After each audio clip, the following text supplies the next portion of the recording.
ഏകദേശം 4.25 കോടി രൂപയുടെ അസറ്റുള്ള ഒരു മനുഷ്യനായി എന്റെ സുഹൃത്തു മാറി.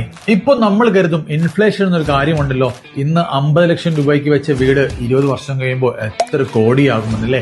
ശരിയാണ്. ഹോം ഇൻഫ്ലേഷൻ വെച്ച് കാൽക്കുലേറ്റ് ചെയ്താൽ 50 ലക്ഷം രൂപയുടെ വീട് 20 കൊല്ലം കഴിയുമ്പോൾ ഏകദേശം 1.25 കോടി രൂപയാകും. നമസ്കാരം.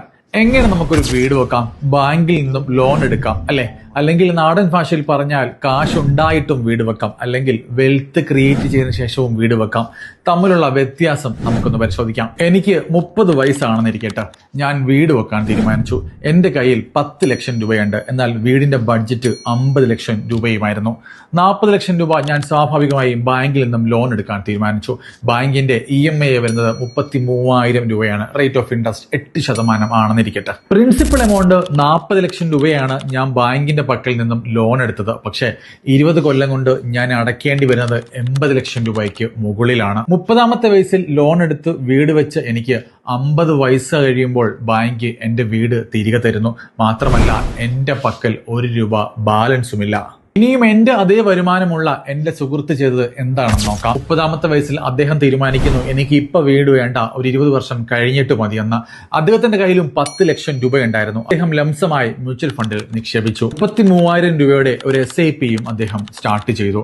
അങ്ങനെ അദ്ദേഹത്തിന് 50 വയസ്സെത്തിയപ്പോൾ 10 ലക്ഷം രൂപയുടെ ലംസം എമൗണ്ട് വളർന്ന് 96 ലക്ഷം രൂപയും അദ്ദേഹത്തിന്റെ 33,000 രൂപയുടെ SIP ഏകദേശം 3.25 കോടി രൂപയുമായി. ഏകദേശം 4.25 കോടി രൂപയുടെ അസറ്റുള്ള ഒരു മനുഷ്യനായി എന്റെ സുഹൃത്തു മാറി. ഇപ്പൊ നമ്മൾ കരുതും ഇൻഫ്ലേഷൻ എന്നൊരു കാര്യമുണ്ടല്ലോ, ഇന്ന് 50 ലക്ഷം രൂപയ്ക്ക് വെച്ച വീട് 20 വർഷം കഴിയുമ്പോൾ എത്ര കോടിയാകുമെന്നല്ലേ?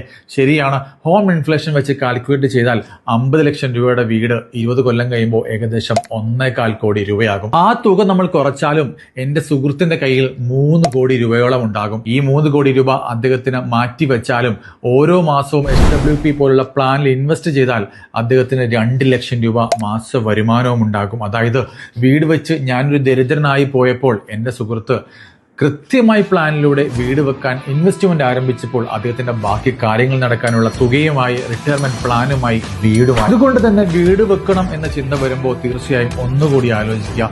വീട് ഒരു അത്യാവശ്യമാണെങ്കിൽ ഇപ്പൊ വീട് വെക്കാം. വീട് ഒരു അത്യാവശ്യമല്ലെങ്കിൽ തീർച്ചയായിട്ടും നിങ്ങൾ ക്യാഷ് ഇൻവെസ്റ്റ് ചെയ്യുക. ഇൻവെസ്റ്റ് ചെയ്തതിനു ശേഷം വീട് വെക്കുക.